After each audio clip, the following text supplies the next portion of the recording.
Be, ba't nandito ka na naman? Be, may bago kong crush. Nakasalubong ko kanina. We, ano, imbestigahan ko na ba yan? Oo, sige, Be, dalian mo. Kailangan ko malaman yung pagkatao nun. Sige, teka. O, anong pangalan yan? Dalian mo. Christian, Be. Christian.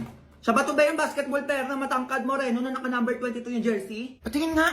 Eto siya, Be, oh. Ayan, Be, oo, siya nga yan. O, di ba, ang gwapo. Wait lang. Ayan. 22 years old, nag-iisang anak, nakatira sa Cavite. Ay, pwede na. Age doesn't matter naman. Tsaka taga Cavite lang din ako. Pwede niya ako matid sundo. O, tapos, ay, Be, ito yung pasabog, oh. No girlfriend since birth, first year college, computer engineering. Hala, Papi, pa kami yan. O, ano pa? Ay, Be, 1,000 isang araw baon. Lasal nag-aaral. Varsity ng school nila. Varsity? Ano ba yan? Magsiselos lang ako kapag ganyan. O, ano pa? Tapos, eto, Be, mayaman, may kotse, may mansyon sa ibang bansa. Grabe, ang ganda ng bahay. Tapos nakakapag-travel kung san-san. Ayan, oh. Wait, totoo ba? Hala, grabe naman yung mapapangasawa ko, Be. Uy, okay ka naman dyan, Be. Ano mapapangasawa? Di ka pa kilala ng Noy. Anong ganyan? Nasuming ka dyan. Oo, sige, ano pa? Ito, Be. Luin siya sa first girlfriend niya.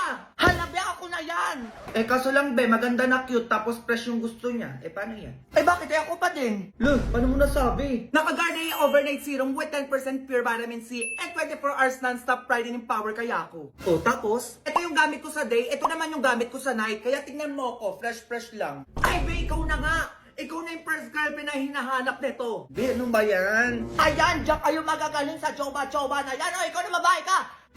Lagi ka na lang nandito, baka gusto mo na umuwi sa bahay niyo. Ay, sige po, uwi na po ako. Ano yung mga nalalaman niyo? Ikaw, maglaba ka doon, dali mo. Baka matawa ka pa sa akin dyan, sinasabi ko sa'yo. Ay, ito na nga, ma.